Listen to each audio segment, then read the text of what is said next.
হ্যাঁ গাইস, দেখতে পাচ্ছেন বন্ধুরা ওখানে ফেরির সামনে আপনার ছোট ছোট স্পিড বোট রয়েছে। এগুলো যেতে হলে আলাদা একটা প্রাইস আছে, ভাড়া লাগে।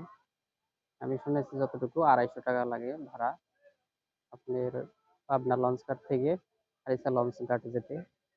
জনপ্রতি 250 টাকা লাগে। আচ্ছা কাকা, আপনার এখান থেকে আপনি স্পিড বোটে গেলে আরিচা যেতে কত টাকা লাগে? 210 টাকা প্রাইস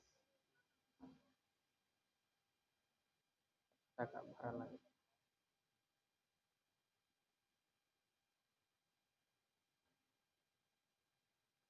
দেখতে পাচ্ছেন স্পিড বোট রয়েছে অনেকগুলো, কাজে লাইন ধরে রাখা হয়েছে। তো আপনি যদি যেতে চান তাহলে অবশ্যই এনজয় করতে পারবেন। আমার ইচ্ছে ছিল কিন্তু ফ্যামিলির সাথে, সেজন্য যেতে পারলাম না।